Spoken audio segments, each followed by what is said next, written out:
On va prendre la direction des Républicains, toujours sonné par la décision d'Éric Ciotti. Le chef a conclu une alliance avec le Rassemblement national. Face à la bronca, il a décidé de s'enfermer dans les bureaux du parti. Les ténors de LR tiennent en ce moment un bureau politique. On écoute d'abord Valérie Pécresse et Jean-François Copé. Je crois qu'il n'y a pas de place pour les traîtres ni pour les putschs à la petite semaine. Et je veux que la droite républicaine continue de s'incarner autour de ses valeurs, contre tous les extrêmes et en alternative à Emmanuel Macron. Nous sommes unanimes chez les Républicains à condamner la position qu'il a prise tout seul d'un ralliement individuel avec le Front National. À partir de là, pour nous, les choses sont claires. C'est contraire à toutes les valeurs qui ont fait notre famille politique. C'est d'ailleurs contraire à la charte des valeurs que nous avons tous validée, approuvée et signée. C'est ce qui a fait la richesse et la grandeur de notre engagement. Partir à un moment où c'est difficile pour la France du côté de l'extrême droite, c'est évidemment quelque chose que l'on condamne et on va prendre nos responsabilités par rapport à ça. Et Karim oui, est sur place pour France 24. On vient de l'entendre, Karim. Éric Ciotti a les oreilles qui sifflent depuis hier 13h. Il faut qu'il sauve sa peau en quelque sorte. C'est ce que tente de faire Éric Ciotti, sauver sa peau, comme vous le dites, mais ça va être très compliqué. Rarement du côté de LR, il n'y a eu une telle unanimité. Tout le monde est d'accord pour dire que Éric Ciotti doit partir. Alors lui se retranche derrière une forme de légalité en expliquant que ce sont les militants qui l'ont choisi et que ce sont les seuls qui pourraient le chasser. Mais face à un tel rassemblement finalement contre lui, difficile pour lui d'imaginer qu'il puisse rester en place. Du côté des Républicains, évidemment, ça fait des dégâts considérables. On le reconnaît. On reconnaît aussi, en tout cas dans la bouche d'un certain nombre de figures des Républicains, qu'Emmanuel Macron a aussi sa part de responsabilité. On le rend responsable du chaos dans lequel se trouve le pays avec cette dissolution surprise qui provoque donc des législatives auxquelles personne ne s'attendait.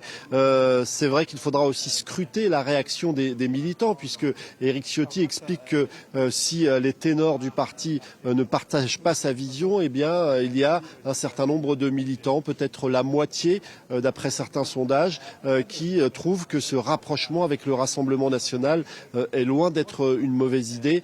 En tout cas, ça contribue à fracturer encore un peu plus un parti déjà en difficulté, puisqu'un certain nombre de membres de LR avaient déjà quitté le navire en rejoignant la Macronie. Aujourd'hui, c'est donc son avenir qui se joue avec ces discussions autour de l'avenir d'Éric Ciotti. Ce n'est donc pas seulement l'avenir d'un homme, mais l'avenir de tout un parti qui semble se jouer aujourd'hui. Merci, à tout à l'heure Karim, parce qu'on nous annonce une conférence de presse à l'issue de ce bureau politique. Roselyne, est-ce qu'il n'y a pas une rupture là entre la base des Républicains et la direction, hormis Éric Ciotti? Ah bah oui, clairement. Clairement, on a quand même une situation totalement inédite avec un président de parti qui s'enferme dans son bureau, hein, un Fort Chabrol, hein, c'était un royaliste, un réactionnaire royaliste qui s'était enfermé dans son bureau. C'était autour des années fin 1899. Voilà, c'est exactement ça. On a envie de dire, est-ce qu'il faut envoyer le GIGN pour déloger Éric Ciotti? Non, c'est une situation ubuesque, Bah ouais. même, je dirais même grotesque. Et comment il peut imaginer qu'il est seul contre tous? Mais alors hier, je recevais, c'était intéressant, une vice-présidente des Républicains qui disait, mais dans les statuts, je n'ai rien trouvé pour effectivement faire sortir le président Éric Ciotti. Il n'y a Oui. aucun statut qui puisse permettre de le mettre dehors. Et c'est tout l'enjeu aujourd'hui, en fait. C'est tout l'enjeu. Ouais. Alors, évidemment, force sera nombre. C'est-à-dire que si tout le parti des Républicains, et Dieu sait s'ils sont plus grand monde, en tout cas, tous les ténors sont là, il va faire quoi? Il va partir avec sa petite bannière tout seul aux législatives? Non, c'est grotesque. Donc là, il se cache, je ne sais pas où, peut-être, oui, dans son bureau, mais c'est une situation... Même la guerre Copé-Fillon à côté... Oui, c'était plus sérieux. C'était plus sérieux. À la limite, on restait dans le... dans le jeu politique. Hein. Mais Voilà. là, je vous dis, c'est vraiment C'est Foucharol, auto-enfermé. quoi. Il s'est auto-enfermé.